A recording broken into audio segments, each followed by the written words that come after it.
കൂട്ടുകാർക്ക് ഇന്നത്തെ current affairs സെക്ഷനിലേക്ക് സ്വാഗതം. 2025 അന്താരാഷ്ട്ര സഹകരണ വർഷമായി ആഘോഷിക്കുന്നു. 2025 UN സഹകരണ വർഷമായാണ് ആചരിക്കുന്നത്. UN സെക്രട്ടറി ജനറൽ ആരാണ്? അന്റോണിയോ ഗുട്ടറസ് ആണ്. നിലവിൽ UN സെക്രട്ടറി ജനറൽ പോർച്ചുഗൽ സ്വദേശിയായ അന്റോണിയോ ഗുട്ടറസ് ആണ്. തേയില കയറ്റുമതിയിൽ ഒന്നാം സ്ഥാനത്ത് എത്തി നിൽക്കുന്ന രാജ്യമാണ് കെനിയ. 2025 കണക്കുകൾ പ്രകാരം തേയില കയറ്റുമതിയിൽ ഒന്നാം സ്ഥാനത്ത് കെനിയ എത്തി. 15ാമത് ഉപരാഷ്ട്രപതിയായി CP രാധാകൃഷ്ണൻ തെരഞ്ഞെടുക്കപ്പെട്ടു.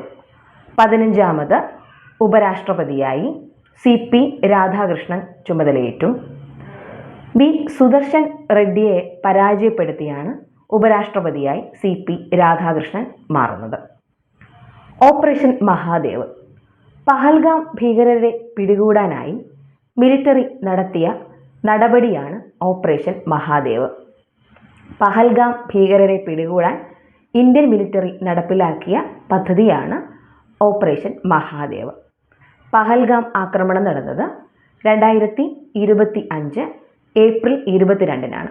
പഹൽഗാം ആക്രമണം നടന്നത് 2025 ഏപ്രിൽ 22-നാണ്. അതിന് മറുപടിയായി ഓപ്പറേഷൻ സിന്ദൂർ നടന്നത് 2025 മെയ് 7-നാണ്. 2025 മെയ് 7-ന് ഓപ്പറേഷൻ സിന്ദൂർ നടക്കുന്നു. ഇവിടെ പറയുന്നത് ഓപ്പറേഷൻ മഹാദേവ് പഹൽഗാം ഭീകരരെ പിടികൂടാനായുള്ള മിലിറ്ററി നടപടി ഓപ്പറേഷൻ മഹാദേവ്. ഈ ശ്രദ്ധാഞ്ജലി വീരമൃത്യു വരിച്ച ജവാന്മാർക്ക് ആദരാഞ്ജലി അർപ്പിക്കാനായി ആരംഭിച്ച മൊബൈൽ ആപ്ലിക്കേഷനാണ് ഈ ശ്രദ്ധാഞ്ജലി. ഈ എന്ന പദം കേൾക്കുമ്പോൾ തന്നെ നമുക്ക് അറിയാനായിട്ട് കഴിയും അത് ഇലക്ട്രോണിക് മീഡിയ വഴിയുള്ളതായിരിക്കാം.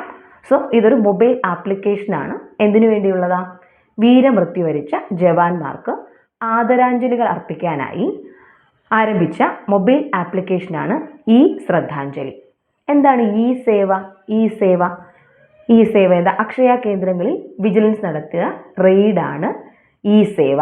അക്ഷയ കേന്ദ്രങ്ങളിൽ വിജിലൻസ് നടപ്പിലാക്കുന്ന റെയ്ഡാണ് ഈ സേവ. നോക്കാം. 39ാമത് ദേശീയ ഗെയിംസിന് വേദിയാകുന്നത് മേഘാലയ. 39ാമത് ദേശീയ ഗെയിംസിന് വേദിയാകുന്നത് മേഘാലയ. 38ാമത് ദേശീയ ഗെയിംസിന് വേദിയായത് ഉത്തരാഖണ്ഡായിരുന്നു. 38ാമത് ദേശീയ ഗെയിംസിന് വേദിയായിരുന്നത് ഉത്തരാഖണ്ഡായിരുന്നു. നാം മനസ്സിലാക്കുന്നത് പോലെ ആർട്ടിക്കിൾ 44 പ്രകാരം യൂണിഫോം സിവിൽ കോഡ്, ഏകീകൃത സിവിൽ കോഡ് നിലവിൽ വന്ന സംസ്ഥാനമാണ് ഉത്തരാഖണ്ഡ്.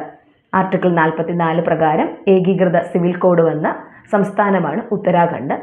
ചാർദം ടണൽ ദുരന്തം നടന്നത് എവിടെയാ എന്ന് ചോദിക്കുമ്പോൾ ഉത്തരം അത് ഉത്തരാഖണ്ഡാണ്. ചാർദം ടണൽ ദുരന്തം.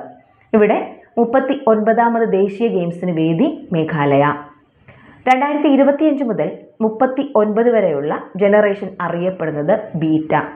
2025 തുടങ്ങി 2039 വരെയുള്ള ജനറേഷൻ അറിയപ്പെടുന്നത് ബീറ്റ. നീലക്കുറിഞ്ഞി. 2025 റെഡ് ഡേറ്റ ലിസ്റ്റിൽ ഇടം നേടിയ ഇന്ത്യയിൽ നിന്നുള്ള സസ്യ ഇനമാണ് നീലക്കുറിഞ്ഞി. 2025 റെഡ് ഡേറ്റ ലിസ്റ്റിൽ ഇടം നേടിയ ഇന്ത്യയിൽ നിന്നുള്ള സസ്യമാണ് നീലക്കുറിഞ്ഞി. ഓങ്ങല്ലൂർ തളി ശിവക്ഷേത്രം പാലക്കാട്. ഓങ്ങല്ലൂർ തളി ശിവക്ഷേത്രം പാലക്കാട്. ദേശീയ പ്രാധാന്യമുള്ള സംരക്ഷിത സ്മാരക പട്ടികയിൽ ഇടം നേടിയ കേരളത്തിൽ നിന്നുള്ള ക്ഷേത്രമാണ് ഓങ്ങല്ലൂർ തളി ശിവക്ഷേത്രം. ഇത് സ്ഥിതി ചെയ്യുന്നത് പാലക്കാട് ജില്ലയിലാണ്. ദേശീയ പ്രാധാന്യമുള്ള സംരക്ഷിത സ്മാരക പട്ടികയിൽ ഇടം നേടിയ പാലക്കാട് ജില്ലയിലെ ക്ഷേത്രമാണ് ഓങ്ങല്ലൂർ തളി ശിവക്ഷേത്രം. Dharashiv railway station Maharashtra. Osmanabad railway സ്റ്റേഷന്റെ പുതിയ പേരാണ് ധാരാശിവ് റെയിൽവേ സ്റ്റേഷൻ. മഹാരാഷ്ട്രയിലാണ്. ഉസ്മാനാബാദ് റെയിൽവേ സ്റ്റേഷന്റെ പുതിയ പേരാണ് ധാരാശിവ് റെയിൽവേ സ്റ്റേഷൻ. ഒന്നുകൂടെ പറയുന്നു, കൂടെ തന്നെ പഠിച്ച് സെറ്റായി പോവുക. 2025 അന്താരാഷ്ട്ര സഹകരണ വർഷം. തേയില കയറ്റുമതിയിൽ ഒന്നാം സ്ഥാനത്തേക്ക് കെനിയ. 15ാമത് ഉപരാഷ്ട്രപതിയായി CP രാധാകൃഷ്ണൻ. പഹൽഗാം ഭീകരരെ പിടികൂടാനായി നടപ്പിലാക്കിയ പദ്ധതി ഓപ്പറേഷൻ മഹാദേവ്. വീരമൃത്യു വരിച്ച ജവാന്മാർക്ക് ആദരാഞ്ജലികൾ അർപ്പിക്കാനായി ആരംഭിച്ച മൊബൈൽ ആപ്ലിക്കേഷൻ ഈ ശ്രദ്ധാഞ്ജലി. 39ാമത് നാഷണൽ ഗെയിംസ് വേദി മേഘാലയ. 2025 മുതൽ 2039 വരെയുള്ള ജനറേഷൻസ് ബീറ്റ ജനറേഷൻ എന്നറിയപ്പെടും. 2025 റെഡ് ഡേറ്റ ലിസ്റ്റിൽ ഇടം നേടിയത് നീലക്കുറിഞ്ഞി. ദേശീയ പ്രാധാന്യമുള്ള സംരക്ഷിത സ്മാരക പട്ടികയിൽ ഇടം നേടിയ കേരളത്തിൽ നിന്നുള്ള ക്ഷേത്രം ഓങ്ങല്ലൂർ തളി ശിവക്ഷേത്രം, പാലക്കാട്. ഒസ്മാനാബാദ് റെയിൽവേ സ്റ്റേഷന്റെ പുതിയ പേര് ധാരാശിവ് റെയിൽവേ സ്റ്റേഷൻ. ഇത് മഹാരാഷ്ട്രയിലാണ്. Thank you.